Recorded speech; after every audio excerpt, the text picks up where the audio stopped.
بلا تمہید جس عظیم شخصیت کہہ لیجئے یا جس عظیم شخصیت سے اس بچے کا تعلق ہے یہ کہہ لیجئے، جن کے بارے میں کہا کہ یہ الگ بات ہے کہ خاموش کھڑے رہتے ہیں، پھر بھی جو لوگ بڑے ہیں وہ بڑے رہتے ہیں، اور ایسے اکابر سے ملتا ہے ان کا شجرہ جن کے قدموں میں کئی تاج پڑے رہتے ہیں۔ آئیے اس عظیم شخصیت سے میں آپ کی ملاقات کراؤں۔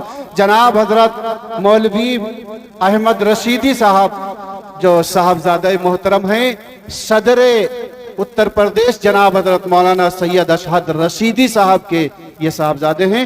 اب بہت ہی ادب کے ساتھ میں کہوں گا کہ تشریف لائیں اور اپنے بیان حسنہ سے سامعین کو منور۔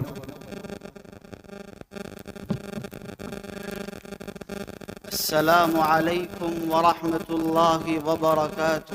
وعلیکم السلام۔ الحمد لله رب العالمين والصلاة والسلام على سيد المرسلين وإمام المتقين وسيد الأولين والآخرين وعلى آله وصحبه أجمعين، أما بعد فأعوذ بالله من الشيطان الرجيم، بسم الله الرحمن الرحيم، إن تنصروا الله ينصركم ويثبت أقدامكم، صدق الله مولانا العظيم۔ حضرات علماء کرام، معزز سامعین عظام اور میرے عزیز دوستو، میں جب اس جلسہ گاہ میں آیا تو میں نے اسٹیج پر بیٹھے ہوئے لوگوں پر نظر ڈالی تو مجھے اس میں ہندو بھائی بھی دکھے اور مسلمان ساتھی بھی دکھے، تو میرے ذہن نے یہ کہا کہ یہی وہ قومی یکجہتی ہے کہ جس کے ساتھ ہم اس ملک کو ترقیات کے راستوں پر گامزن کر سکتے ہیں۔ مجھے یاد آیا آج سے 80 سال پہلے ہمارا یہ ملک غلام تھا، باہر سے آئے ہوئے انگریز نے اس ملک پر قبضہ جما رکھا تھا۔ سب سے پہلے مسلمانوں نے اس ملک کو آزاد کرانے کے لیے 2 جہاد آزادی لڑے، لیکن مسلمانوں کو کامیابی نہ مل سکی۔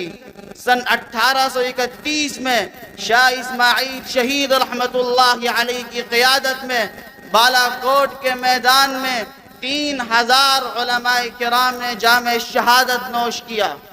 اس کے بعد سن 1857 میں شاملی، دہلی کے قرب و جوار، میرٹھ، مراد آباد، یہ وہ علاقے ہیں جہاں پر جہاد آزادی کا پروانہ بلند ہوا اور مسلمانوں نے جہاد آزادی میں حصہ لیا، لیکن باہر سے آئی ہوئی طاقت نے مسلمانوں کو کمزور کر کے اس ملک پر اپنا تسلط جما لیا۔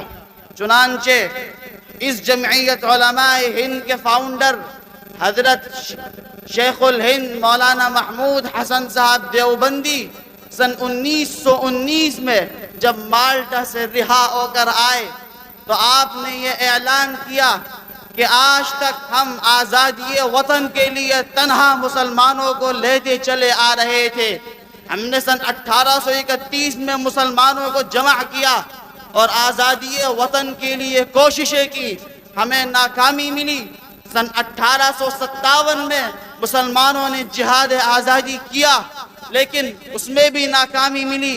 آج ہم اپنے ساتھ ملک میں بسنے والی دیگر اقوام کو ساتھ لیں گے، اور جب اس ملک میں بسنے والی قومیں مذہب سے اوپر اٹھ کر انگریز کے خلاف میدان میں آئیں گی تو اس انگریز کی طاقت کو یہاں سے بوریا بستر گول کر کے بھاگنے پر مجبور ہونا پڑے گا۔ تاریخ گواہ ہے کہ جب ہندو مسلم اتحاد و اتفاق کے ساتھ میدان میں آئے تو وہ طاقت کہ جس کے اقتدار میں سورج نہیں غروب ہوا کرتا تھا، اس طاقت کو بھی یہاں سے بھاگنے پر مجبور ہونا پڑا۔ میرے دوستو، آزادی ہمیں قومی یکجہتی کی بنیاد پر ملی ہے۔ آج انگریز چلے گئے، لیکن انگریز کی ناجائز اولاد آج ملک کے اندر فرقہ پرستی کو ہوا دینے میں لگی ہے، امن و شانتی کو آگ لگا رہی ہے، قومی یکجہتی کی پرانی تاریخ کو مسخ کر دینا چاہتی ہے۔ یہ اس انگریز کے تلوار چاٹ ہیں جو لڑاؤ اور حکومت کرو کی پالیسی پر عمل کیا کرتا تھا۔ ہم جمعیت علماء ہند کے خدام جمعیت علماء کے بینر تلے اس بات کا اعلان کریں کہ جس طرح ہم نے اتحاد و اتفاق کے ساتھ قومی حیثیت سے مذہب سے اوپر اٹھ کر انگریز کو بھگایا تھا، اسی طرح انگریز کی ناجائز اولاد کو بھگائیں گے اور حضرت مولانا سید اشہد رشیدی تم قدم بڑھاؤ، ہم تمہارے ساتھ ہیں، قدم بڑھاؤ، ہم تمہارے ساتھ ہیں، جمعیت علماء ہند زندہ باد زندہ باد۔ میرے دوستو، قومی یکجہتی ہی وہ راستہ ہے کہ جس پر چل کر ہم اپنے ملک کو کامیابی کی دہلیز تک پہنچا سکتے ہیں۔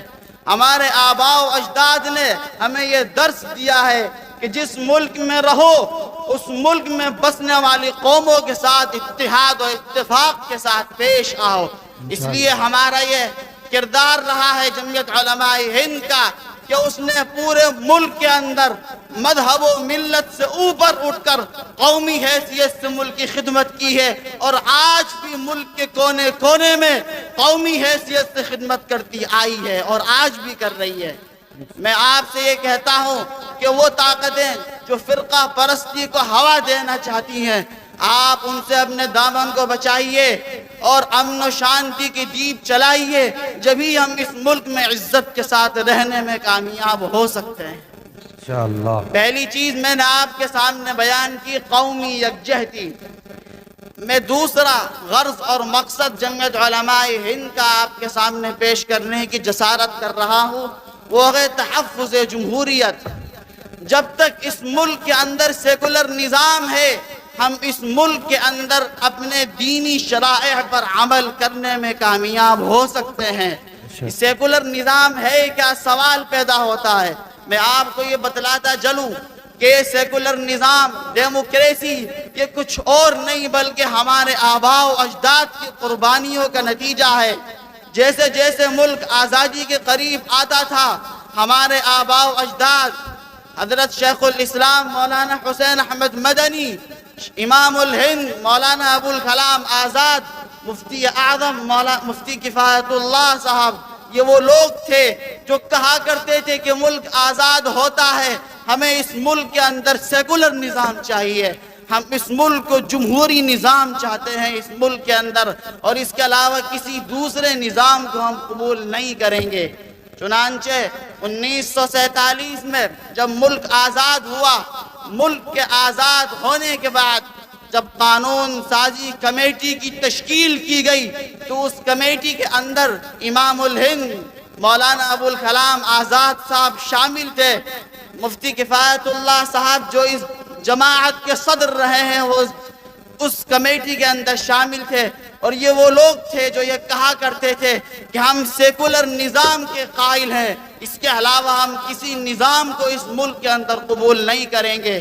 چنانچہ ان لوگوں کی 150 سالہ کوششوں کی بدولت ہم اس ملک کے اندر عزت کا سانس لے رہے ہیں۔ آج کچھ طاقتیں ایسی پیدا ہو گئی ہیں جو NRC کے نام سے، کبھی وقف ترمیمی بل کے نام سے، کبھی UCC کے نام سے اس ملک کے سیکولر نظام کو آگ لگانے کی کوشش کر رہی ہیں۔ ہم جمعیت علماء کے خدام اس بات کا اعلان کریں کہ ہمارے سیکولر نظام نے آرٹیکل 24 میں، آرٹیکل 25 میں، آرٹیکل 29 میں ملک میں بسنے والی ہر قوم کو اپنے مذہبی شعائر پر عمل کرنے کی کھلی آزادی دی ہے۔ چنانچہ ہم ان طاقتوں کو جو سیکولر نظام کو تہو بالا کرتی ہیں مختلف ناموں کے ذریعے، ان کو ان کے مقاصد میں کبھی کامیاب نہیں ہونے دیں گے انشاءاللہ۔ مولانا ارشد مدنی تم قدم بڑھاؤ، مولانا ارشد مدنی تم قدم بڑھاؤ، جمعیت علماء قدم بڑھاؤ، حضرت مولانا ارشد رشیدی قدم بڑھاؤ، ہم تمہارے ساتھ ہیں۔ میرے دوستو، وقف ترمیمی بل کے نام پر سیکولر نظام کو آگ لگانے کی کوشش کی گئی اور یہ کہا گیا کہ ہم وقف بل کو سدھارنے کی کوشش کرتے ہیں۔ میں اس بات کو ببانگ دہل کہتا ہوں کہ یہ وقف بل کو سدھارنے کی نہیں بلکہ وقف کے غلط استعمال کو قانونی جواز دینے کی کوشش ہے، جس کو انشاءاللہ کبھی کامیاب نہیں ہونے دیا جائے گا۔ انشاءاللہ۔ ہمارے بڑے اس جمعیت علماء ہند کے صدر امیر المؤمنین امیر الہند مولانا سید ارشد مدنی دامت برکاتہم العالیہ وقف ترمیمی بل کے مدعے پر سپریم کورٹ میں گئے ہیں، اور ہمیں امید ہے اللہ کی ذات سے کہ انشاءاللہ اللہ رب العزت ان کی مدد کرے گا، اور ہم اس ملک کے اندر اپنے پرسنل لا کے ساتھ زندہ رہیں گے انشاءاللہ۔ دوسری چیز مدارس کے سلسلے میں پچھلے دنوں حکومت نے دخل اندازی کی کوشش کی اور یہ کہا کہ مدارس یہ ملک اور قوم کے لیے مفید نہیں ہے، چنانچہ ان کو بند کیا جائے۔ ہمارے بڑوں نے اس سلسلے میں آواز بلند کی، سپریم کورٹ میں گئے اور اس بات کا فیصلہ سنایا گیا کہ مدارس اس ملک کے اندر زندہ رہیں گے، اور اگر یہ ملک آج آزادی کا سانس لے رہا ہے تو یہ مدارس کی قربانیوں کا نتیجہ ہے۔ اگر دارالعلوم دیوبند نہ ہوتا، دارالعلوم دیوبند سے متعلق مدارس نہ ہوتے، دارالعلوم دیوبند کے مجاہدین نہ ہوتے اور اس ملک کی آزادی کے لیے قربانیاں نہ دیتے تو آج بھی یہ ملک غلامی کی زنجیروں میں جکڑا ہوا ہوتا۔ مدارس کے لوگوں نے آزادی وطن کے لیے بہت سی صعوبتیں برداشت کی، لیکن کبھی بھی اپنے ملک کے اوپر غیروں کے تسلط کو برداشت نہیں کیا۔ آج حکومت کی طرف سے UCC کے نام پر مسلم پرسنل لا کو ختم کر دینے کی کوشش کی جا رہی ہے۔ ہم اس بات کا اعلان کرتے ہیں کہ مسلمان ہر چیز پر سمجھوتا کر سکتا ہے، لیکن اپنے مذہب اور مذہب سے متعلق اعمال پر کبھی کوئی سمجھوتا کرنے کے لیے تیار نہیں ہے۔ علماء کرام تشریف فرما ہے، میں ایک بات کہہ کر رخصت ہوتا ہوں کہ ہم مسلمان اس ملک کے اندر حکومت کے خواہش مند نہیں ہے۔ ہمارے لیے سب سے اہم اس ملک کے اندر سلطنت نہیں ہے، حکومت نہیں ہے، اقتدار نہیں ہے۔ ہمارے لیے اس ملک کے اندر سب سے اہم ہمارا دین و ایمان ہے۔ ہم اس بات کا اعلان کرتے ہیں کہ ہم اس ملک میں رہیں گے، اپنے قرآن کے ساتھ زندہ رہیں گے، اپنے اسلام کے ساتھ زندہ رہیں گے، اپنی مساجد کے ساتھ زندہ رہیں گے، اپنے مدارس کے ساتھ زندہ رہیں گے، اور ببانگ دوہل کہتا ہوں کہ کسی کو اس نے مداخلت کی اجازت نہیں دیں گے۔ وآخر دعوانا ان الحمدللہ۔